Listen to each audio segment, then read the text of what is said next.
Hey there guys, this is Richard, your host, with another marvelous video. This time, every villain that appeared in X-Men the Animated Series, Part 1. From Magneto's complex motivations to Mr. Sinister's menacing machinations, each antagonist added something unique to the X-Men the Animated Series, making it the beloved classic that it is today. The show made its thrilling debut in the 90s and quickly became one of the most popular superhero shows of its time. This visual feast success can be attributed in part to its memorable supervillains, which included both obscure mutants like Ruckus and iconic Marvel Comics baddies like Apocalypse. In fact, the series' portrayal of these villains was so faithful to the comics that it gained a devoted cult following that endures to this day. This video will delve into every formidable foe that has molded the course of this iconic series, and will fixate on the significance of their roles that has allowed the X-Men the Animated Series to be one of the best Marvel TV shows of all time. So, without further ado, let's jump right into the video. Before we go into our explanation, we have a very small request. If you like our content, please support us by subscribing to our channel. This is a small click for you, but for us, it means a lot. Thank you. Let's begin. Xavier, I can't. Stop it. Stop it. No, Magneto.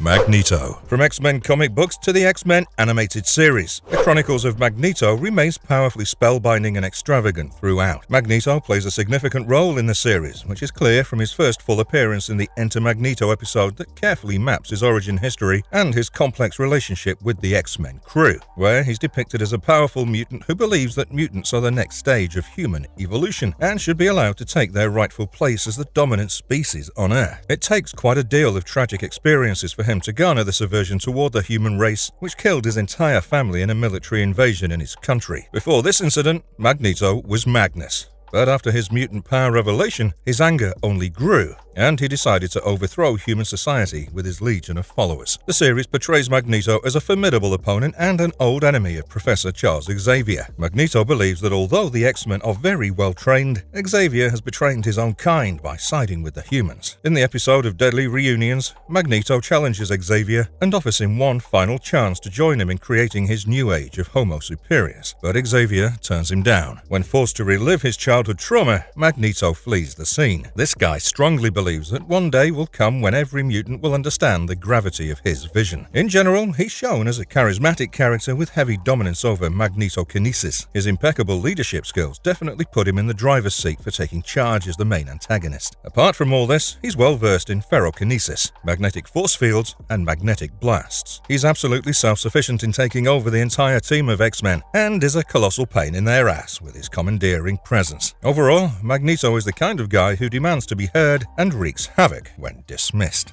Well, just keep away from my friends! Mr. Sinister. The character of Mr. Sinister is a true example of how a science experiment can go wrong. This dude was originally a scientist named Dr. Nathaniel Essex, who firmly believed in Charles Darwin's theory of natural selection and, as a result, started conducting inhuman experiments on mutants to save his terminally ill wife. Although he failed to cure her, he managed to evolve himself by making a solution that turned his skin completely white and gave him the ability to heal himself. Because of his lethally crazy experiments, he was driven away by Xavier and the townspeople. His newfound abilities prevented him from aging, which allowed him to take matters into his own hands when it came to making the world a more evolved place. In the X-Men Animated Series, Mr. Sinister makes his first appearance in the Final Decision episode in the form of a very brief cameo where he's seen stalking Cyclops and Jean Grey through a hidden cam while they're on a picnic. Later in the series, it's revealed that his main intention is abducting them so he can use their DNA to siphon an army of mutant slaves who will aid his initiative towards a superior world. Throughout the series, in many episodes, Mr. Sinister has action-packed face-offs with the X-Men because he'll not budge from his vision of mega-evolution of the world, which requires that he kidnap mutants and perform extremely painful and scarring experiments on them, which subjects them to irreversible psychological torture. This guy always flies solo, and only teams up when he needs to save his own skin from a highly complex situation. Mr. Sinister is easily one of the most dangerous X-Men antagonists, as he's literally immortal. His expertise in genetics has allowed him to regenerate and reprogram his body to heal very quickly, whilst telepathy and manipulation are two of his other fortes.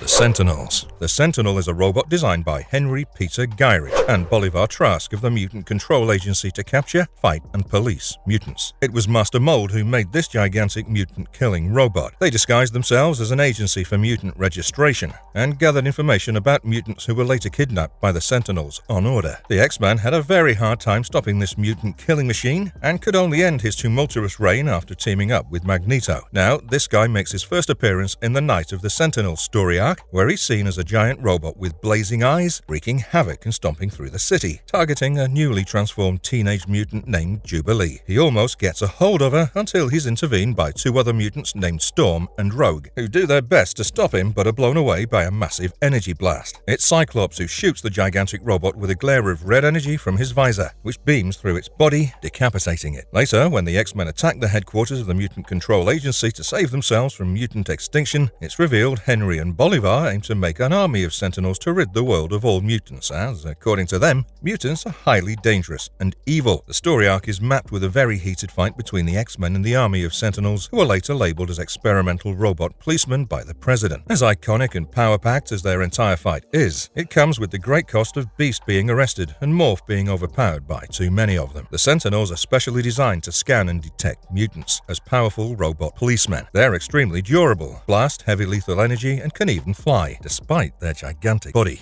Stop him! Now!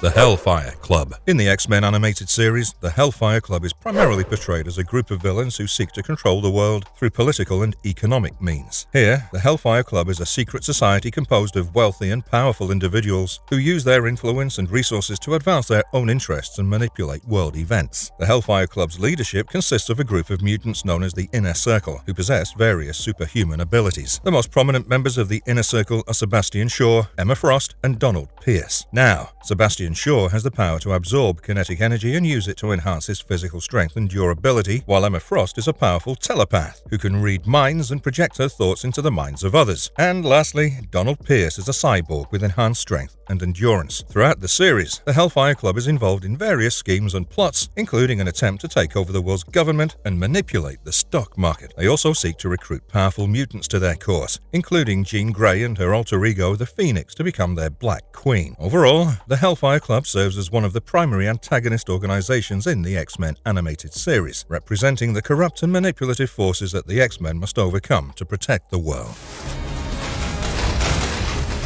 The Phalanx appears to be preoccupied. The Phalanx. In the X-Men animated series, Phalanx is portrayed as a techno-organic race of beings who seek to assimilate all life into their collective consciousness. The Phalanx make their first appearance in the Phoenix Covenant story arc, where the X-Men receive a call for help from Mr. Sinister, who's being attacked by an unknown creature. Shortly thereafter, the X-Men and their allies are attacked by the Phalanx in the most unusual way. One of the X-Men, Beast, manages to flee the scene but is met by Warlock, a peaceful Phalanx who explained that he's been pursued by his own people and seeks the X-Men's help to stop this invasion. Beast contacts President Kelly, but finds out that he's already been overpowered by the Phalanx. Beast then contacts Forge for help, and the group is attacked by Phalanx-infected people. With Warlock's help, the group is able to escape on Mr. Sinister's ship. It's then revealed that the Phalanx's spire is the Empire State Building, which they've taken over as part of their plan to take over the world. The group, along with Mr. Sinister, try to form a plan on how to stop the Phalanx invasion, as Wolverine is imprisoned by these aliens. Meanwhile, Forge, Beast, Mr. Sinister and Warlock work with Banshee, Amelia Vogt, and Moira McTaggart to devise a virus with the ability to wipe out the Phalanx. On their way to the Phalanx base, they're joined by Magneto. Finally, at the Phalanx base, Warlock unleashes the virus on the Phalanx crew and they're instantly wiped out, releasing everyone from their clutches. As aliens or techno-organic beings, the Phalanx can manipulate technology and machines with their minds, shapeshift, project huge blasts of energy, and regenerate damaged parts of their bodies.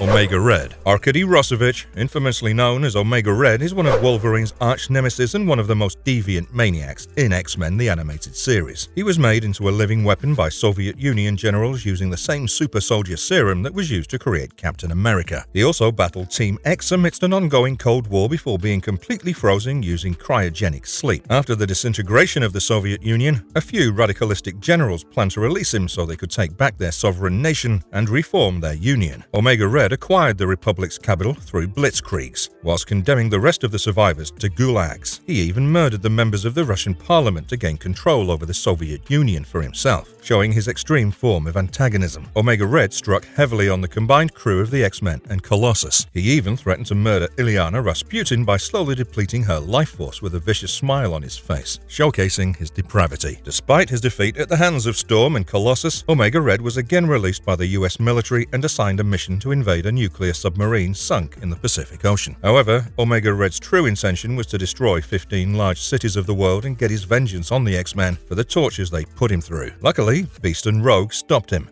Then, in a fit of anger, Omega Red tried to destroy Hawaii and drowned along with the submarine, resulting in him being destined to spend an eternity in the unfathomable depths of the sea. This guy has the ability to extend nearly indestructible carbonadium tendrils from his arms, which he can use to drain the life force of his victims, as well as ensnare and strangle his opponents. He also produces a pheromone that can make others lethargic in its presence. In addition, Omega Red has enhanced strength, durability, and speed, as well as the ability to generate energy blasts from his hands. X-Men.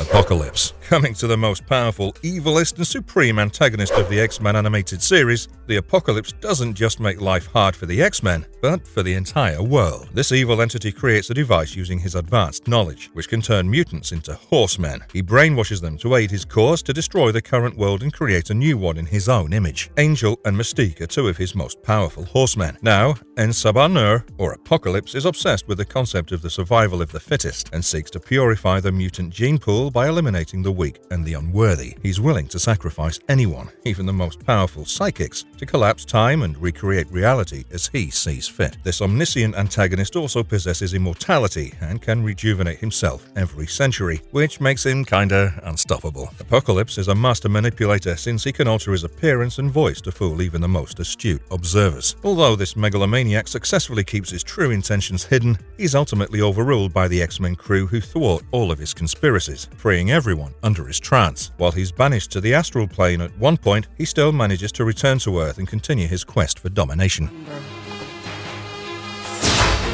You get all the fun, Mystique. Sabretooth. This mutant antagonist is infamous for his aggression and rage. Graydon Creed Sr., or Sabretooth, is a former member of Team X and one of Wolverine's most hated arch-rivals. By nature, this guy is deceitful, inhumane, and sadistically savage. One unique thing about this blonde mutant is his lack of pupils and his weirdly protruding fur collar, resembling a mane. Now, Sabretooth simply doesn't care about harming others for his gain, which might be rooted in his trauma of being abused by his father as a child. In the X-Men animated series, he teams up with Magneto in many episodes and also bears a child from his relationship with Mystique. Time and again, we see Wolverine doing his best to stop Sabretooth, once and for all, but somehow he's always stopped by Xavier, who prefers to take the better, more merciful path. But Sabretooth always dupes the X-Men and flees the scene after causing significant damage, like the time he was being helped by Xavier to control his rage by plunging deep into his psyche. But when left alone, he managed to free himself by attacking and wounding Jubilee and Wolverine. There were times when he and Wolverine were friends, but due to his decisions, they turned into enemies who were seen at each other's throats throughout the series. At one point, he even helped Apocalypse in kidnapping the mutant so he could rewrite reality. Overall, Sabretooth is unstoppable because of his predator instinct, non-retractable claws, razor-sharp fang-like teeth, and high healing tendency, which aids him in frequently tormenting Wolverine and the X-Men throughout the series. Come on. Juggernaut. Ironically, this antagonist is a step-brother to Xavier and was known as Cain Marko before he became Juggernaut after discovering the Ruby of Cyttorak and the tablet during his time in the military. His relationship with Xavier has always been complicated, and his hatred runs so deep that after he first acquired his newfound abilities, all he could think about was to kill him by any means possible. He makes his first appearance in the series in the Unstoppable Juggernaut episode, where he completely destroys and demolishes the X-Mansion and pins the entire ordeal on Colossus before leaving to rob a bank bank to gain Xavier's attention. After the X-Men crew find him, he easily defeats them and reveals that he's looking for Xavier. All the X-Men fight to stop him together, but almost can't stop him until Rogue's touch weakens him, allowing Jean to take his helmet, which saves him from psychic attacks, and wipe his mind using Cerebro. This red-armored, brutish thug is gigantic in size, with a photographic memory and crazy combat skills. Although Juggernaut is one of the recurring villains, this guy has been quite a pain in the ass for the X-Men crew, especially Xavier. Mutants. That is not logical. Mutants are human. Bolivar Trask. Bolivar Trask is a complex and nuanced character in the X-Men animated series whose views on mutants and the creation of the Sentinels play a significant role in the show's ongoing conflict between mutants and humans. As mentioned before, he's responsible for creating the Sentinels with the help of Henry Peter Gyrich. In the series, Trask is portrayed as a brilliant but misguided scientist who believes that mutants are a threat to humanity and must be contained. He views the Sentinels as a necessary tool to protect humanity from what he sees as a dangerous mutant menace. The first Sentinel, or the father of all Sentinels, named Master Mold, is created by him for this very reason. Trask's obsession with the Sentinels leads him to become a recurring antagonist in the series. He often works with other anti-mutant organizations, such as the Friends of Humanity, in an attempt to eliminate mutants entirely. Despite his villainous role, Trask is sometimes portrayed as a sympathetic character, particularly in episodes that explore his backstory where he's shown to have a strained relationship with his son, who is a mutant. This guy's inventions get him in trouble as well as lead to his downfall when Master Mold betrays him, as all the Sentinels grow inexplicably uncontrollable, serving him the consequence for his actions and forcing him to run into hiding. You stole something very important from me. The Brotherhood of Mutants. The Brotherhood of Mutants, or the Brotherhood of the Evil Mutants, serves as a recurring antagonist in the X-Men animated series. They're often portrayed as a militant group of mutants who believe in the superiority of mutant kind over humans, and seek to establish mutant dominance over the world, and are willing to use violence and terrorism to achieve their goals. This team is led by Mystique, Blob, Avalanche, and Pyro. Rogue is also a part of it until she leaves to join the X-Men. The Brotherhood of Mutants is also briefly financed by the Apocalypse to forward his cause of a superior world. The villainous crew serves their main arc as a recurring group of villains in the X-Men animated series in the Days of the Future Past story arc, which takes place in a dystopian future where mutants are hunted and imprisoned in internment camps by Sentinels. In an attempt to prevent this future, the X-Men send Bishop's consciousness back in time to the present day. In the present, the Brotherhood of Mutants, led by Mystique and her new ally, future Sentinel Master Mold, is plotting to assassinate Senator Robert Kelly, who has proposed a Mutant Registration Act. The X-Men work together to stop the Brotherhood from carrying out the assassination and altering the future. Throughout the storyline, the Brotherhood of Mutants is depicted as ruthless and single-minded in their pursuit of mutant supremacy, with each and every mutant member willing to sacrifice innocent lives to achieve their ultimate goals. Their actions ultimately lead to the dystopian future that Bishop then tries to prevent. Alas, no. They call me Pyro.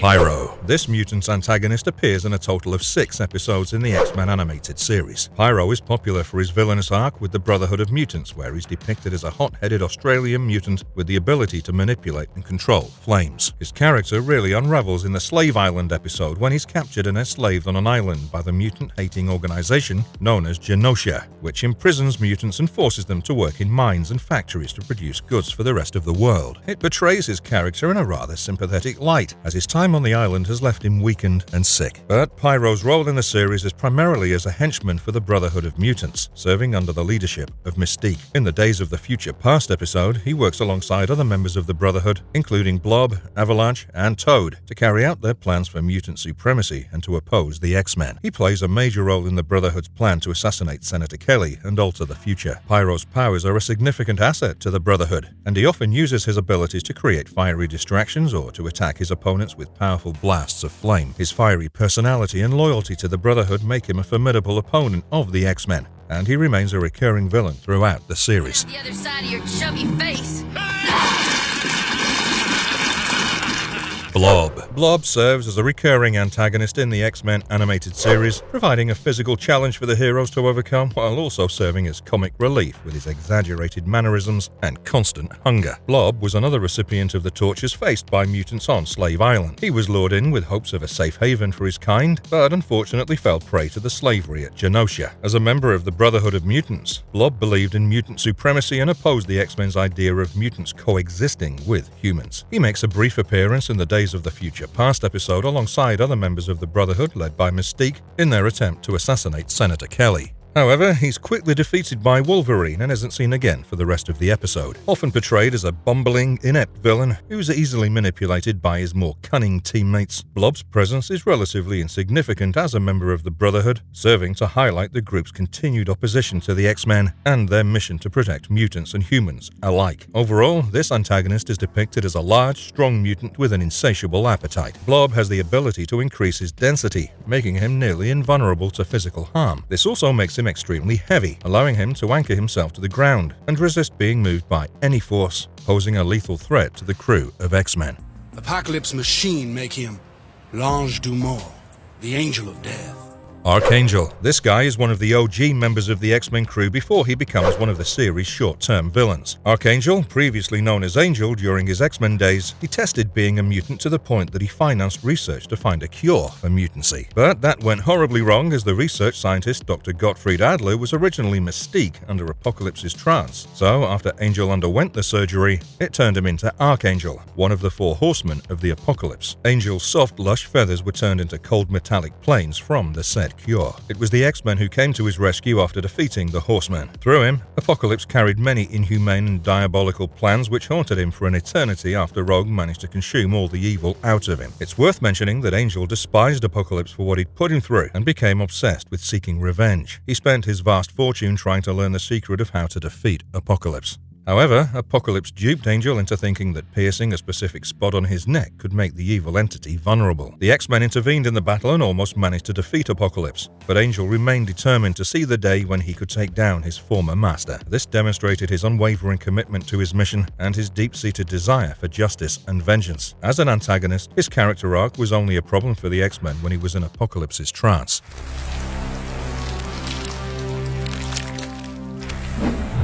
Toad. Mortimer Toynbee, aka Toad, is one of the founding members of the Brotherhood of Mutants, who stands his ground toward mutant supremacy and fiercely aims to overthrow humanity. He makes his first appearance in the animated series alongside Solar to fight and capture Cyclops, in the Secrets Not Long Buried episode where he aids Solar and Chet Lambert to acquire and rule over the skull of Mesa. The dude wreaks havoc in the town along with the other two by kidnapping Cyclops and Taylor Prescott, for which all three of them are thrown out of town. Toad is depicted as a misshapen and amphibious mutant with enhanced jumping capacity, a long tongue, and the ability to cling to walls. He's often portrayed as a hapless and bumbling lackey, serving as the comic relief of the Brotherhood. Although as an antagonist, Toad is fiercely loyal to his crew and is willing to do whatever it takes for their cause, even if it means putting himself in danger. Overall, in the entire series, his character is used as a scout and infiltrator who uses his jumping and wall-crawling abilities to gather information or gain access to secure locations. He also plays a significant role in the Brotherhood's battles against the X-Men, using his tongue to immobilize opponents or his agility to evade attacks. Although the big guy's villainous arc is relatively minor, it's still commendable.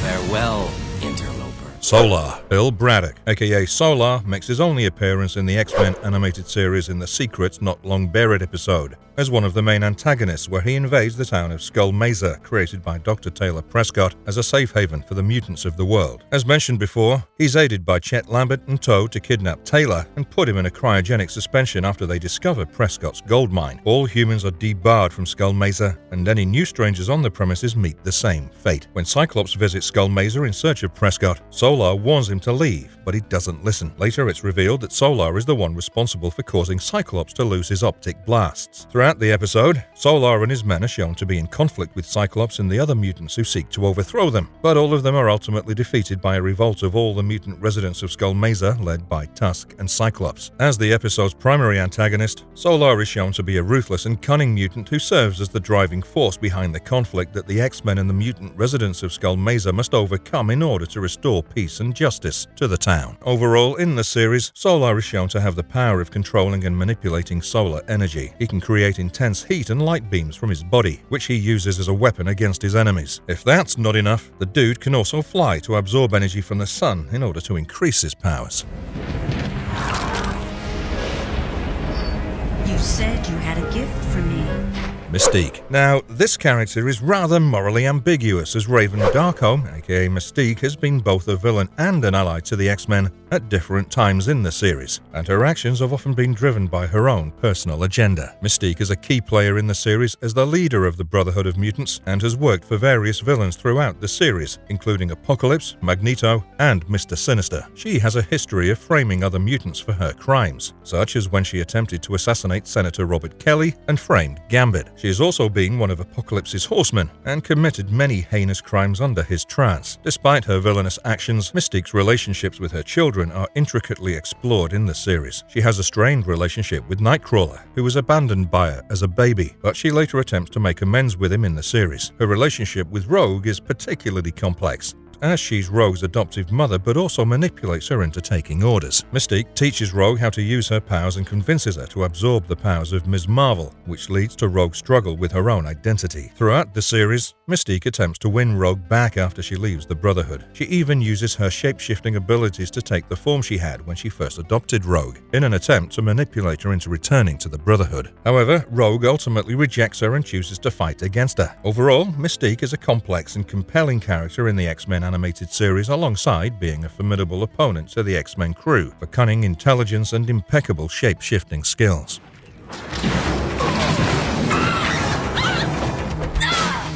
The Morlocks. The Morlocks are a group of mutants who live in the sewers beneath New York City because they're unable to pass as normal humans. They are a marginalized community who are forced to live in poverty and isolation, and thus resent the X-Men for being accepted by society. Callisto is the leader of the Morlocks, and their story arc comes into action with the Captive Hearts episode, where he has Jean Grey and Cyclops kidnapped in an attempt to force them to mate with the Morlocks in order to strengthen their gene pool. The Morlocks see this as a way to ensure the survival of their species and improve their chances of survival in a world that persecutes them for their mutation and physical appearance. The episode highlights the plight of the Morlocks and their struggle to survive in a world that rejects them. It also explores the theme of prejudice and discrimination, as the Morlocks are treated as outcasts and forced to live in the sewers because of their differences. On the other side of the coin, Morlocks are also shown to be capable of compassion, which is witnessed through Caliban, who helps the X-Men by leading them to the Morlock tunnels and providing information about the Morlocks' plans, suggesting that not all Morlocks agree with their leader's plans and that there's diversity within the Morlock community. Because of what the world has put them through, it's only fair to assess that the Morlocks deserve a fragment of sympathy as antagonists only trying to win the rat race toward the survival of the fittest. I got your answers right here. Avalanche. In the series, this mutant antagonist is portrayed as a member of the Brotherhood of Mutants who aggressively believes that humans are inferior to mutants and should be subjugated. Avalanche is often seen working alongside other members of the Brotherhood, such as Pyro, Mystique, and Blob. This guy is characterized as hot-headed and impulsive, often acting without considering the consequences of his actions. He's also shown to have a bit of a rebellious streak, frequently clashing with the X-Men. Despite his brash personality, Avalanche is fiercely loyal to his fellow mutants and is willing to put himself in harm's way to protect them. This antagonist garners the ability to generate seismic waves and control vibrations deep within the air, allowing him to create earthquakes and cause structures to crumble. He helps the Brotherhood crew in the Senator Kelly assassination attempt and is one of several mutants who is captured and enslaved by the supervillainous Genosha government, who force him to work in the island's mines, extracting a valuable mineral that's used to power their advanced technology. Avalanche's seismic powers prove to be useful in this situation, as he causes cave-ins and disrupts the mining operations. He also helps to organize a rebellion among the enslaved mutants, working alongside Wolverine and the other X-Men to free themselves and overthrow the Genoshan rulers. He also appears in the Cure episode along with other members of the Brotherhood of Mutants, attempting to disrupt a government summit where the Cure is being discussed, and is ultimately defeated by the X-Men, who are also trying to prevent the use of the Cure. However, Avalanche's actions show his commitment to the supreme mutant cause and his willingness to fight against those who seek to harm his fellow mutants. Determination. What vigor. Just as we expected. He will make an excellent addition. The Brood. The Love in Vain episode in the X-Men animated series witnesses the only appearance of this insectoid extraterrestrial species known as the Brood, who are led by the Brood Queen. The Brood is depicted as a parasitic species that infects its host with its spores, eventually converting them into a fully formed adult brood. They want to use this to infect the entire world with brood spores. It's eventually revealed that the Brood Queen has infected Professor X with a parasitic brood embryo, which is slowly taking over his mind and body. One of the standout moments of the episode comes when Wolverine is also infected by a brood embryo and must fight to control his feral instincts while battling his teammates. The episode also features a tense confrontation between the X-Men and the Brood Queen, who reveals that she plans to use Professor X's telepathic abilities to control the entire planet. Although it is Xavier's telepathic abilities that allow him to connect with the giant whale which the Brood are using as a medium to travel, the whale lets out a shrilling squeal, forcing the entire Brood army to retreat. The Brood's unique brand of body horror and mind control reinvigorated the story arc of the antagonist in the X-Men series, making them an intimidating threat to the X-Men crew.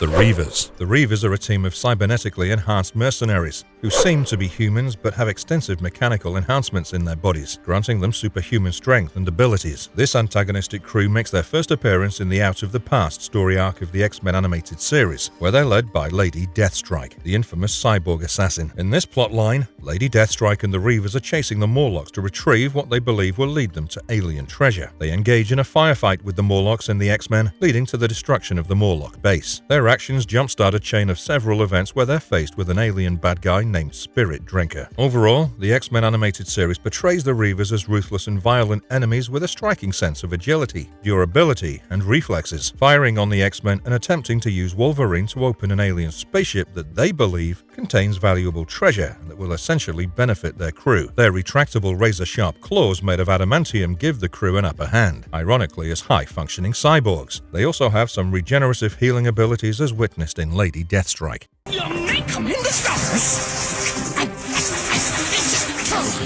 Mojo. Although the origin of Mojo remains a mystery, this antagonist is a grotesque, yellow-skinned creature with numerous mechanical limbs and a large, spine-like appendage protruding from his back. In the X-Men animated series, his first appearance in the episode Mojo Vision portrays Mojo as the main antagonist, who is shown as a producer of a TV show on Mojo World, simply obsessed with his show's ratings. He, along with his loyal assistant Major Domo, his enforcer Spiral, and the mutant Longshot, constantly look for ways to increase the show's ratings, even if it means kidnapping the X-Men to use them as contestants in his deadly game shows. This dude is creepy, manipulative, and sadistic. He enjoys watching the X-Men suffer in his various shows and games, and is not above cheating and fabricating the outcome to ensure that his favorite contestants win his death race. Mojo is also well-versed in robotics and highly skilled in technology, which aids him in creating deadly robotic enemies for the X-Men to fight. However, despite his power and influence, Mojo is ultimately defeated by the X-Men, who use their skills and teamwork to overcome his traps and destroy his broadcasting equipment before they're shipped back to Earth. But it's worth noticing how Mojo completely takes away anyone's agency of independence and free will by being a master manipulator, making him such a significant and, to be honest, a little too sick supervillain in the series.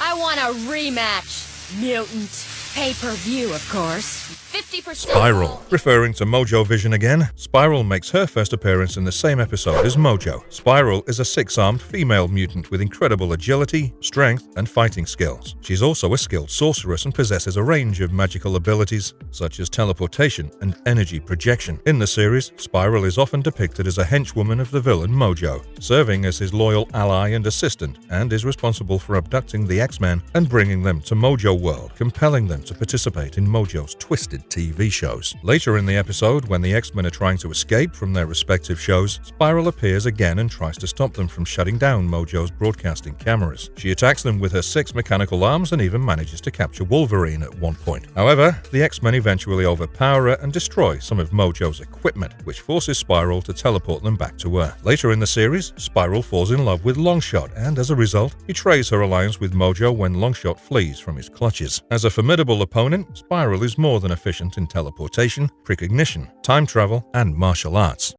Graydon Creed. Graydon Creed Jr. is an important and complex antagonistic character in the X-Men animated series, representing the dangers of prejudice and intolerance toward those who are different, as well as the tragic consequences of parental abandonment and rejection. Now, this guy is the son of Sabretooth and Mystique, so naturally he inherited the worst of their abilities alongside his recurring abandonment issues, which honestly shape his entire character arc. He becomes a prominent anti-mutant activist, founding and leading the Friends of Humanity organization and advocating for the persecution and extermination of mutants. His hatred for the mutant community is unparalleled to a point that he does everything in his ability to wipe them off and even makes several attempts to kill his parents. In the Bloodline story arc, when the Friends of Humanity crew discovers his mutant relatives, he promises to eliminate them if he's allowed back into the crew. A classic pick-me guy. Anyways, Creed and the Friends of Humanity crew launch an attack on the mutants, including the X-Men and Nightcrawler near the dam. During the attack, Creed shoots and presumably kills Mystique, who is later revealed to be Nightcrawler's mother and Rogue's foster mother, but luckily she survives. After Creed's attack on the mutants fails, the Friends of Humanity hand him over to Sabretooth to be punished for his actions. Is mutual.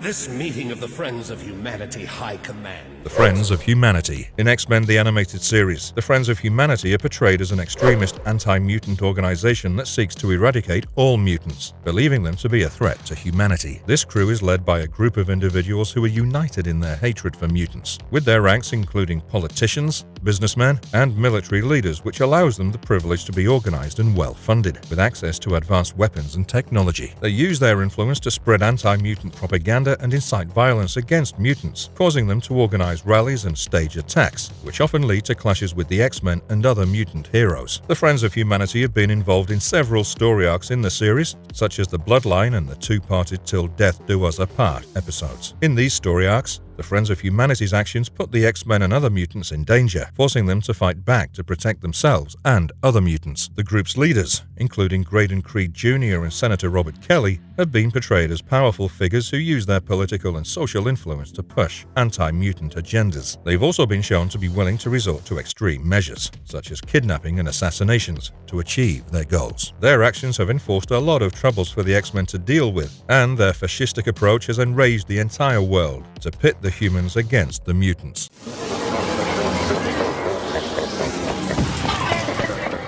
The Shadow King. In the X-Men animated series from 1993, Shadow King was portrayed as a powerful mutant who was able to possess other people's bodies and manipulate their thoughts as well as actions. However, he was not always a powerful entity, and actually used to be a small-time thief who exploited children like Storm to pickpocket people. During a visit to Cairo, Egypt, Storm stole Professor X's wallet under the influence of the Shadow King. Talk about the audacity. In the episode named Whatever It Takes, Mjolnir noticed a strange tear in the air while playing with his friends. Through this tear entered the powerful Shadow King, who possessed Mjolnir. It didn't take Jean Grey long to detect the tear in the astral plane, and she soon alerted the X-Men. In the meantime, Storm and Rogue also traveled to this African village where the tear occurred, in order to investigate it. Upon arrival, Storm discovered from her old friend Shani that Mjolnir had caused destruction in the village, and the whole place was in flames. Though she managed to put out the fire, the damage was done on a vast level. As the Shadow King possessed Mjolnir, he ordered Storm to meet him at a nearby mountain. To save Mjolnir, Storm allowed the Shadow King to possess her instead. Unfortunately, Rogue's ultimate efforts to remove him from Storm's body failed. At the end of the episode, Mjolnir used himself as bait to lure the Shadow King into the rapidly closing portal to the astral plane. Rogue pulled Mjolnir out of the portal, ultimately getting rid of the Shadow King by trapping him in the astral plane. Shadow King is both ruthless and malevolent and seeks to dominate and control the minds of others. He uses his abilities to manipulate and corrupt his victims. Shadow King holds the ability to take over minds, including those of mutants and non-mutants alike. So, you can understand how dangerous he can be. He can also manipulate and control the astral plane, a realm of existence that exists parallel to the physical world, and he uses this ability to his advantage in battles. He has the ability to project powerful psychic blasts and energy constructs, which can be lethal at times. In the series, the Shadow King's powers were not only a threat to the X-Men, but also to the entire world, as he sought to control humanity by taking over the minds of powerful individuals and causing chaos and destruction. I live for him!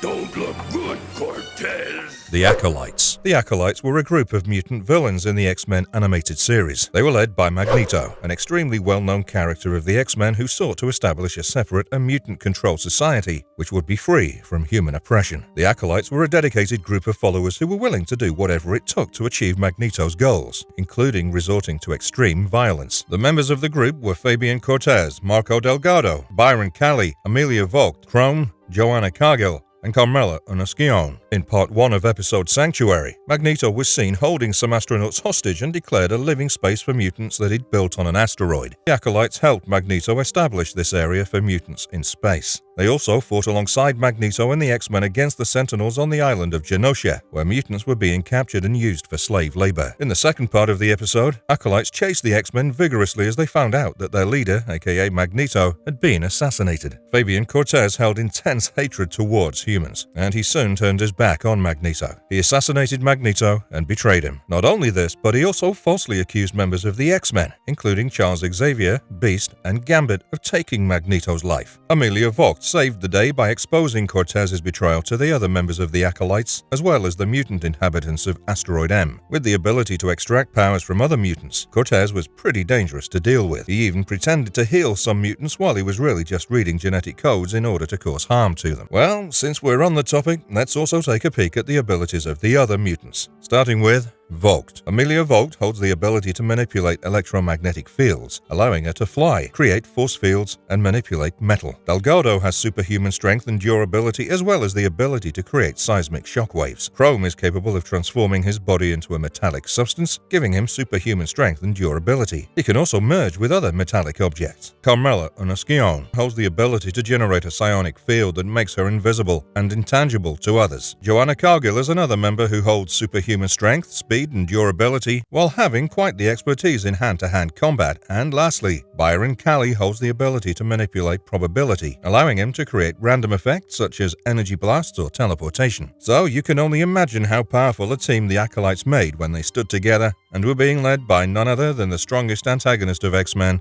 Magneto. Weak and afraid shall be smashed. Show them! Horsemen of the Apocalypse. The Horsemen of Apocalypse were a group of superpowered beings who served as the loyal followers and agents of the villainous mutant known as the Apocalypse. The Horsemen were mutants who had been transformed and brainwashed by Apocalypse, and were given enhanced abilities and weaponry to serve his evil agenda. These Horsemen were war, famine, pestilence, and death, and they'd often be seen flying on horses. They were named after the biblical 4 horsemen of the apocalypse, and they each represented a different aspect of destruction or chaos. In the episode Come the Apocalypse, Mystique was seen to be serving Apocalypse too. She'd taken the appearance of Dr. Adler to transform mutants into humans again, but in reality, she was only transforming them into much more evil forms. This is how she deceived the angel Warren Worthington III to become Death in the first place. This went on to the point where she took his human form to convince other mutants about how nice this mutant-to-human transformation would be. Apocalypse was proud of his creation and wanted to accomplish a world of purity, and therefore sent the Horsemen to create chaos and destruction. Moments after, Apocalypse interrupted a conference with the help of his Horsemen. It didn't end there, as the Horsemen also created utter destruction using their powers. Famine caused a food shortage, while war turned weapons against people. Death didn't stand back and ruthlessly destroyed a dam. The battle between the Horsemen and X-Men continued, and the episode ended with Archangel, aka Death, turning against the rest of the Horsemen while Rogue absorbed the wicked part of Archangel. The Horsemen of Apocalypse are formidable and dangerous antagonists with a wide range of powers and abilities that make them difficult to defeat. War typically holds the ability of superhuman strength, durability, as well as amazing combat skills with sharp reflexes. He's armed with powerful weapons that can cause destruction on a large scale, affecting many at one go. Famine can manipulate hunger and starvation while causing food shortages wherever he goes. This can be a pretty merciless form of torture and really inflicts pain on many. Pestilence has the power to spread diseases and plagues, which can infect entire populations with deadly illnesses. And lastly, Death has the power to kill almost instantly with a mere touch, and even summon armies of the undead to do as he wishes. So it's quite clear that they pretty much carry out any mission that would be assigned to them by Apocalypse, regardless of the consequences or the harm it may cause to innocent people. All the Horsemen were also known to be fiercely loyal to their evil leader, and were willing to sacrifice themselves as per Apocalypse's commands. No one can keep me from him!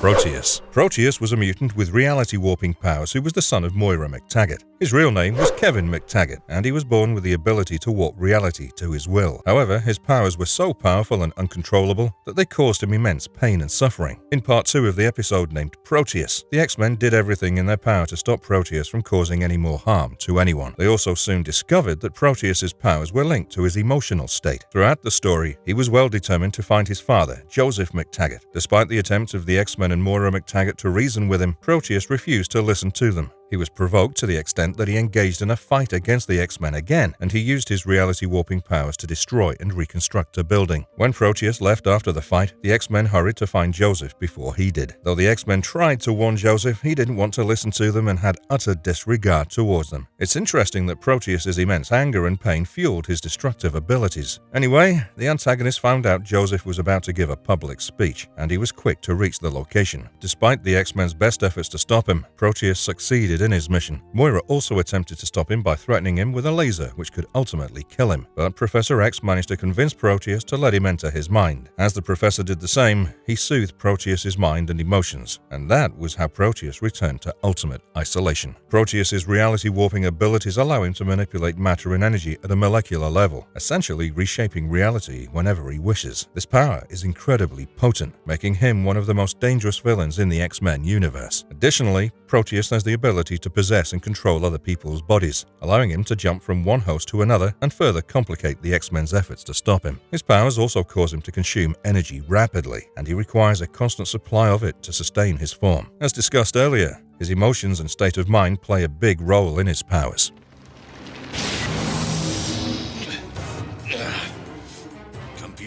Cable was a time-traveling mutant from the future who was trying to prevent the rise of the apocalypse. He was portrayed as a ruthless individual who was highly skilled in combat and possessed advanced technology and weaponry. He was found to be by the side of Clan Chosen while fighting Apocalypse. It was soon enough that he found out Bishop had traveled from the future to stop the plague from spreading in the present. In the meantime, X-Men found out that they would have no existence in the future, and the spread of the disease had to stop. But his ways of handling the situation were extreme, and he wasn't hesitant to sacrifice innocent lives in his quest to stop the virus. Cable's lack of concern for collateral damage put him at odds with the X-Men, who were trying to find a peaceful solution. Cable traveled back in time to stop Bishop and the X-Men from destroying a plague made by Apocalypse, which would have a devastating impact on Cable's timeline and future. However, when Bishop didn't really want to comply with the idea, Cable resorted to stopping him by force. It was at this moment that the X-Men had to intervene, and it resulted in an ultimate fight. However, after battling for a while, Cable decided to teleport away. He soon researched about all the X-Men and their abilities using his AI to find out their strengths. Wolverine's healing factor caught his eye, and he figured that it could be used in some way to save his timeline. So that is what he did. Cable managed to attack Wolverine and infect Wolverine with the plague, but his healing factor counteracted it.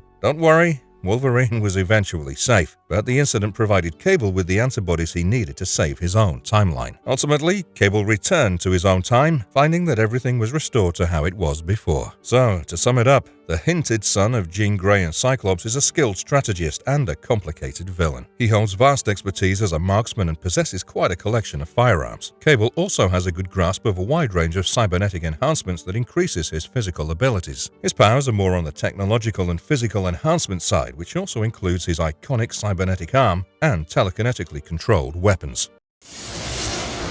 Dareda, mutant. What are you doing here? Silver Samurai. Silver Samurai was one of the most powerful gang leaders in Japan, and Wolverine was the first to encounter him. Wolverine and in Japan? I know. Well, you see, Wolverine was pretty hot-headed in general, so he had been trying to control his anger issues for a while. Therapy sessions with Professor Xavier clearly didn't work out, so he went to Japan, where he met a monk named Oku. Oku helped him calm his anger through meditation and traditional Japanese methods. He even got to be friends with Kisara, a simple village girl. Despite her brother's constant nagging, Wolverine kept his calm and was starting to settle into the new village life. But he was an X-Man, and he couldn't escape his fate of chaos. The village was soon attacked by the mobs of Silver Samurai who wanted to take all the money and wealth of the villagers. Despite their inability to provide the same, Silver Samurai's mobs were persistent and violent. Silver Samurai now demanded twice the amount to pay within 2 days, which was absolutely inhuman and cruel. Upon his instructions, a village temple was also set on fire. Wolverine and the villagers then decided to set traps for them. And surely, when they were traveling through the forest, they fell into the traps and faced multiple obstacles. The ones who got past the traps were tackled by the residents. Silver Samurai then arrived and engaged in a fight against the Wolverine. After a reckless battle between the two, Silver Samurai was defeated and villagers were relieved from his torture. The character possesses Master Samurai abilities and holds expertise in martial art. He wears a steel alloy body armor, along with a teleportation ring. He also carries a shuriken and katana, among other weapons that he uses in combat against his opponents. Silver Samurai can also generate a tachyon field which can disrupt and slow down the movements of objects and people within his vicinity. This allows him to move at high speeds while slowing down or halting the movements of his opponents. This makes it difficult for his opponents to strike him in battle. Better get the shackles on him while we still can. Vindicator. The real name of this evil villain is James Hudson. He was a leader of the Canadian superhero team Alpha Flight when Wolverine was a member of it as well. So, when Wolverine left the team to join the X-Men, James couldn't swallow the fact. When Logan was back in Canada, Vindicator lied to the current team of Alpha Flight, saying that Wolverine would be rejoining, so they should go after him. Wolverine was brought into a lab for examination, but the true motive was to obtain his adamantium skeleton. After a series of chaotic events, Wolverine's lab experiment got interrupted. At this point, Vindicator got really enraged and questioned why Wolverine even considered leaving the team in the first place. The Alpha Flight also understood that it was all a plan of Vindicator, and Wolverine managed to break free from the shackles. Heather convinced Wolverine not to fight the wicked Vindicator, who was then warned never to go after Logan again. With robot guards all around the experiment room, the antagonist wouldn't hesitate to go to any extent to avenge Wolverine. As a leader of the Alpha Flight, she possessed great skills in military and martial art, making her a challenging opponent. She also had the ability to manipulate geothermal energies and had control over all the members of her team. Belong to Mr. Sinister now. If you give us no trouble, you may live. The Nasty Boys. The Nasty Boys were a group of mutants who worked for the villainous Mr. Sinister, and the team consisted of 6 members, each possessing various dangerous abilities. Ruckus was one of the core members who had the power to generate strong sonic waves, while the other members, Gorgeous George and Slab, simply had super strength and agility, with razor-sharp hair and a strong sense of smell. Hairbag was another powerful member of the team. Ramrod had the ability to manipulate and control metal, while Vertigo could trigger disorientation and dizziness in others' minds. Morph was also a member of the Nasty Boys who was brainwashed by Sinister into the team, but as his mind recovered and returned to its stable form, he left the group. Now that we have an idea of the team, let's take a peek at the menace they created. X-Men were engaged in a fight against the Nasty Boys and Sinister at the theater while they were on a mission to interrogate Morph. The Nasty Boys managed to kidnap Jean Grey, and Morph was soon revealed to be under Sinister's control again. Meanwhile, Kazar, Zabu, Professor X, and Magneto managed to escape Sinister's base. Though they get attacked, they somehow managed to flee. Sinister also revealed that he possessed a machine that held the ability to take away any mutant's powers. He also managed to brainwash Professor X to call the X-Men, which led them into a trap. In Part 2 of the episode Reunion, Sinister held Jean Grey, Magneto, Morph, and Professor X captive in the Savage Land. Meanwhile, the rest of the X-Men soon discovered that they were absolutely powerless in Savage Land, so it was pretty easy for the Nasty Boys to defeat them in a battle. Wolverine, however, fled the scene while the rest got taken to Sinister's evil place. Kazar and Zabu met up with Wolverine and departed on the mission to free the captive teammates. It was soon revealed that the X-Men's powers were transformed through their DNA to create a new race that would be Sinister's blind followers and help him and the Nasty Boys to take over the entire world. Magneto's abilities were placed in Vertigo, which drastically improved his powers. Vertigo was also used on captives to torture them. In the end, Wolverine and his company managed to free the X-Men while tackling Ruckus's attempt to prevent their rescue. The utter chaos and events of disorder by the Nasty Boys finally ended when the evil machine broke down, and X-Men regained their powers. However, they put up a worthy fight and almost succeeded in their evil mission.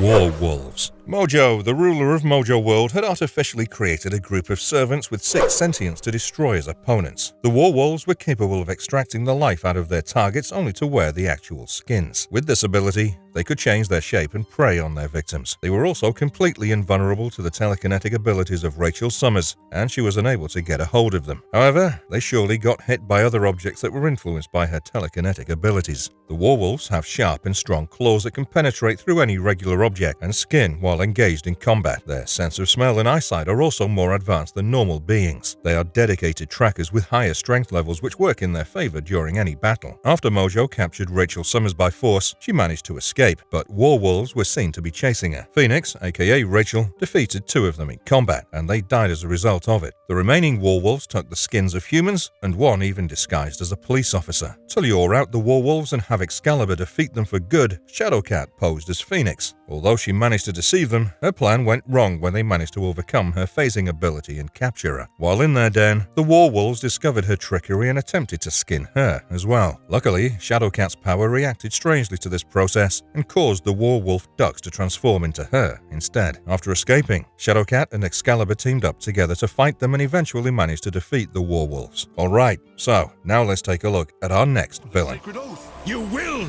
do it! Yes, my Emperor. The Shi'ar Empire. The Shi'ar possessed highly advanced technology, as even their ships were faster, more durable, and had better weapons and shields than anything the X-Men had encountered before. The Shi'ar also have a formidable military force called the Imperial Guard, which is composed of powerful warriors with a range of unique abilities. The Imperial Guard is fiercely loyal to the Shi'ar Emperor and will stop at nothing to protect their empire. But who are the Followers? They are a group of extraordinary extraterrestrial fighters and anti-heroes who carry out the bidding of the rulers of the Empire by imposing Shi'ar law. They imply the law on all planets located within the Shi'ar galaxy. Gladiator, Starbolt, Smasher, Manta, Earthquake, Warstar, Flashfire, Hussar, Titan and Hobgoblin were part of the group and played roles throughout the course of events. So, what really happened? An ongoing fight over the Umkran crystal took place, which was powerful enough to cause a massive destruction in the galaxy. Starjammers also wanted to take over this crystal while keeping Lilandra with them, but ultimately they abducted it and took Cyclops with them instead. Corsair sent a holographic message in which he conveyed that the crystal would be returned once half the treasure of Shi'ar was presented to him. Surprisingly, Deacon accepted the offer only to reveal that Shi'ar Imperial Guard would take his life. But Corsair's mind had something completely else going on. He wanted to avenge his wife's death by blasting Deacon with Cyclops' power. But when Corsair actually went to murder Deacon, he found out that it was only Hobgoblin in Deacon's disguise. While chasing the Starjammer, X-Men got teleported to Deacon's ship. While everyone engaged in a brutal battle, Shi'ar's army made an escape. Deacon managed to get his hand on the crystal, and before anyone could stop him, everyone got sucked into the crystal's void. I am Callisto. You've already met some of my tribe. Morlocks. The Morlocks are a community of mutants who live in the sewers and abandoned subway tunnels beneath the city of New York. They are the mutants who have been rejected by society for their unusual appearances or dangerous powers, and they feel like they don't blend in with human society. Morlocks have accepted their fate and stay together underground to fight off other humans, and are often found in conflict with the X-Men. Callisto, who is the leader of the Morlocks, used Leech as a bait to lure Cyclops and Jean Grey. Callisto holds fighting abilities, while Leech just looks like a young boy who holds the ability to neutralize any mutant's powers. As Callisto had feelings for Cyclops, she was determined to eliminate Jean Grey, Cyclops' love interest, but it wasn't easy to captivate them. So Callisto also took help from an elderly woman who shot some circles out of her eyes, which resulted in everyone going to sleep. This woman's name was Anna Lee. She holds the ability to shapeshift and can change her appearance to resemble anyone she desires. This includes changing her body shape, size, and coloration, as well as mimicking the voice and mannerisms of others. From there, Sunder, a giant Morlock, took them to their base in the sewer. This Morlock is large, muscular in appearance, and possesses superhuman strength, durability, and endurance. He has grey skin, red eyes, and no nose, giving him a distinctive and intimidating appearance. His hands are heavily calloused, making them tough enough to punch through solid walls. Cyclops found himself attached and tied while Callisto exposed him to Jean Grey being chained and helpless. However, Jean did manage to break free and attack the Morlocks, only to get taken away again. However, she did manage to send a signal to Professor X for help. Storm and Wolverine eventually get there, and Storm got engaged in a battle against Callisto. She managed to overpower the evil Morlock and told everyone that they had no reason to hide from society. They conveyed that they will only come to the surface once the human society itself accepts them.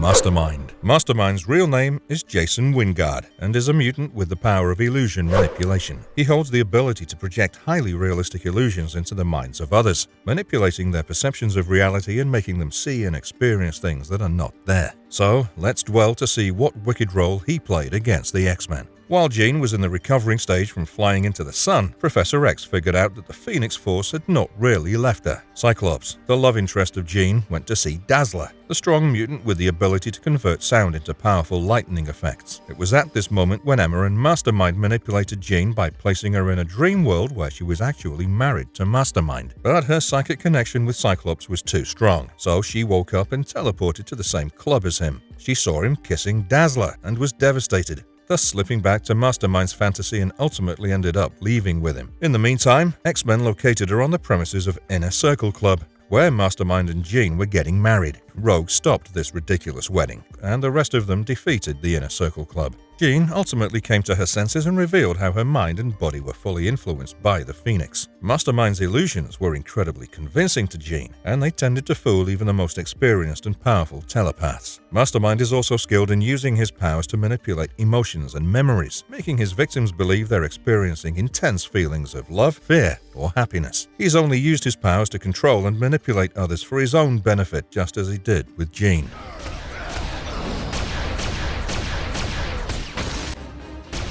Domino, a mutant mercenary with the ability to manipulate probability fields. What more can we even say? While fighting alongside Sabretooth, Cannonball, and Magneto, Domino was captured on television. She'd gone to Genosha in search of a mutant refuge, but was instead captured and forced into slave labor. Fortunately, Cable and the X-Men were able to rescue her and set her free. Domino holds the ability to subconsciously manipulate probability fields in her favor, meaning that she can affect the outcome of events to increase her chances of success. This power can be simply described as a luck or probability manipulation ability. Domino is also an expert marksman and has the exceptional advantage, or you can say the upper hand, in combat skills. This makes her a pretty strong character to go up against in combat. She also has sharp reflexes, agility, and endurance, allowing her to react quickly and perform physical feats that are beyond the capabilities of any normal human. Moving to the next sinner. Free again! Sauron. Karl Lykos gained the ability to transform into a pterodactyl-like creature after coming into contact with mutant energy. He turned into his Sauron form while obtaining various powers, such as the ability to drain the life of other beings through physical contact. He uses it to sustain himself and maintain his powers. So, what role did he play in the series? Well, in the Savage Land there was a god named Garrock who demanded Sauron to be out of the Savage Land. So, he did just that and soon transformed into Karl Lykos, which is his human form. He left the Savage Land in a jet after Magneto and flew to New York. In NYC, he approached the trio of X-Men, Wolverine, Jubilee, and Beast, while disguising himself as a homeless person. But just before they could realize, he drained Wolverine of his abilities. With this, he could turn himself back to his normal form as Sauron. After a ruthless chase by Storm and Rogue, Sauron decided to use his powers, which resulted in Rogue seeing Storm as a witch. He soon fled, but not alone. He took Storm with him to Savage Land. The rest of the X-Men obviously traveled to the same place in pursuit of the villain. After some obstacles, they meet Khazar and Zabu, who then inform them about Sauron's wrongdoings and how he's been keeping villagers and tribe members captive. They also inform that Sauron might be onto something more wicked than imaginable. In the meantime, a huge sculpture of the said god appeared. While Sauron attacked the X-Men, the god Garrock possessed Storm, who was set free by the Supreme Entity. The character of Sauron holds the ability to manipulate people's minds, compelling them to do as he wishes. In addition to his physical and mental abilities, he's also an expert scientist who used his vast knowledge to create various devices and chemicals, can enhance his powers and even enable him to control others. He can create powerful energy bursts while also having the ability to fly. Only these two are enough to kind of petrify the opponent, don't you think? The character's hypnotic and telekinesis abilities are also remarkable, but did you know that he can also breathe fire? Though it didn't happen in the series, we surely wish to explore this in another video. With that, let's move on to the next one. Plan on how to rush the guards. Don't be stupid, kid. You'll just get us in trouble. Feral. Feral is another vicious villain that appeared in the series. The character had gone through a genetic mutation that gave her several feline-like characteristics, such as a fine layer of light orange fur covering her body, sharp teeth and claws, pointed ears, as well as increased senses like excellent night vision and sense of smell. She also had improved physical abilities like strength, speed, agility, reflexes, coordination, balance, and endurance, along with advanced healing powers. Interestingly, Feral's tail can be used to get a firm grasp on objects. So, do we see this character's role extensively in the series? The simplest answer is no. But Feral does make some notable appearances that we'll be exploring now. In the episode Slave Island, Feral is shown as one of the captives with the intention of enslavement for labor purposes on Genosha. She was seen to be in a holding cell alongside other mutants, including Jubilee and others. They were all forcibly given a collar that restricted their powers and abilities. Feral, along with other captive mutants, were later rescued by the X-Men, who worked together against the ultimate antagonist. Though Feral doesn't play a major role in the episode, her appearance serves to highlight the plight of mutants who are enslaved and oppressed by those in power. Master, I bruise easily. That and their destination will all... Bantam. In a chaotic event where Bishop and Shard visit the present time, they engage in a lookout for the X-Men. They soon revealed that they had to stop an agent of the Master Mold. Later on, the X-Men travel to the past to stop this agent, and Bantam helped him to accomplish his goal while assisting in the mission. Bantam had a small appearance where he was talking to Master Mold alongside the agent, and once again when Bishop traveled back to the present with Bantam, the character holds an acute sense of hearing, which he uses to compensate for his near blindness. He holds a strong grasp over temporal sensitivity and has been quite the assistant to Fitzroy. He's been on many other missions with him, and he's capable of communicating with his allies through a holographic interface. We're gonna die! Shut up before mutants, even those useful. Trevor Fitzroy. Trevor Fitzroy is the agent of Master Mold, and he serves the Master in order to keep himself away from trouble. Fitzroy holds the ability to open portals through time and space that allows him and others to travel through them. He has advanced combat skills and is experienced when it comes to using various weapons, particularly energy-based weapons. He was sent as an agent of Future's Master Mold to disrupt the time stream. To stop him from doing anything wrong, Wolverine and Storm, along with Bishop and Shard, travel back in 1959 to stop the menace. Despite Fitzroy being loyal to his master and following all of his orders, he soon finds out that Master Mold really just intended to eliminate both his and Bantam's life by his robots. So he ultimately betrayed his master by letting go of all the captive mutants. He also gave a holographic message to them, which is later shown in his 1959 version, to stop him from planting a bomb. This explosion would eventually kill Professor X, but it was stopped at the right time by Bishop and Fitzroy's own message to himself from the future. The character had a distinctive appearance in the series with short spiky hair, pale skin, and a thin athletic build. He wears a bodysuit with a high collar while appearing as a high-tech, futuristic persona.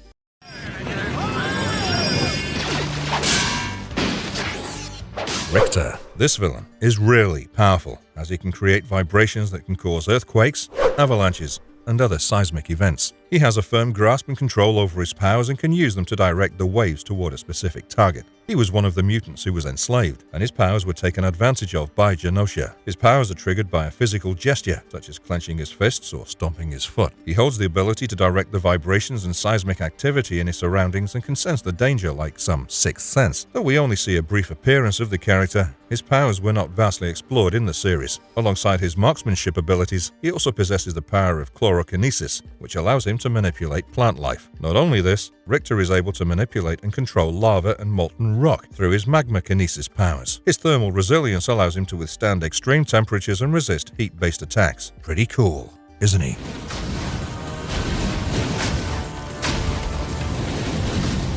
Sunfire, also known as Shiro Yoshida, is a mutant with the ability to absorb solar radiation and convert it into plasma, which he can then project from his body in the form of heat, light, and concussive force. He can also fly by using his plasma as a propulsion system and has enhanced strength, agility, and reflexes. Additionally, Sunfire can sense and track sources of heat and radiation. His powers are fueled by sunlight, and he must be exposed to it regularly to maintain his full abilities. In the episode, Sunfire is one of the mutants kidnapped and taken to Genosha, where he's forced into slave labor to help build Sentinel robots for the government. He's briefly seen working in the factory alongside other mutants and looking distraught and hopeless. Later in the episode, the X-Men travel to Genosha to rescue the captured mutants. Sunfire is among the mutants that are freed by the X-Men, and he briefly uses his powers to help fight off the Sentinel robots and the Genoshan forces. Although his role isn't very significant in this particular episode, Sunfire is known for his powerful abilities, such as his ability to fly and project intense heat and flames, as well as his connection to the sun, which grants him enhanced strength and durability. In the series, Sunfire has a sleek, muscular build with short black hair, and he wears a red and white suit with a rising sun emblem on his chest and has flames emanating from his hands, which he uses to fly and project blasts of plasma energy. While being captive, he too was wearing a collar that had him enslaved. Rogue ultimately broke their collars free, as we discussed earlier.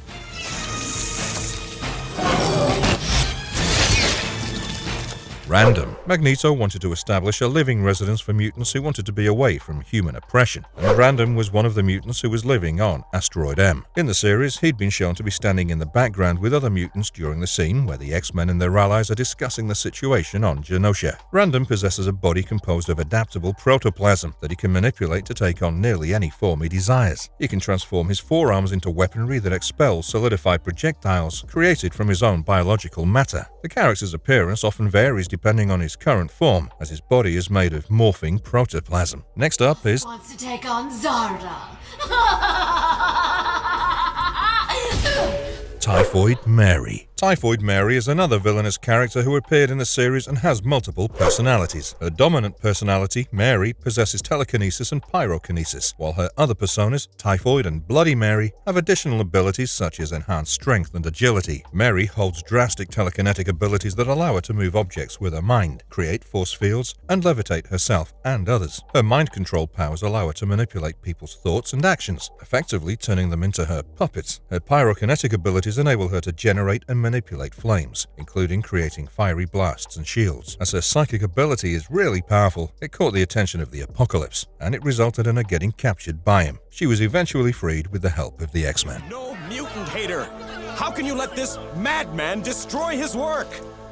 Reaper. Reaper, also known as Pantu Hurageb, is a mutant who looks like any typical Reaper that you might have a picture of in your mind. Though the character had a small role to play, it was Reaper's first appearance in the series. So let's take a peek at the event where he showed up. Solar had held Cyclops captive and tied him in front of the Skull Mesa townspeople, where he spoke ill of Taylor Prescott, a doctor who helped Cyclops when he was a boy and worked in favor of mutants. As disheartened Cyclops gave a heartfelt yet enraging speech, a glimpse of Solar's men was shown. In this scene, Reaper is shown to be standing among other mutants. Tusk, however, was the first to revolt against Solar while Tanaka restored the powers of Cyclops, and he defeated all the mutants, including Reaper, who held his weapon high to fight against Cyclops. The character was shown wearing a black costume with a hood, and his face looked like a skull.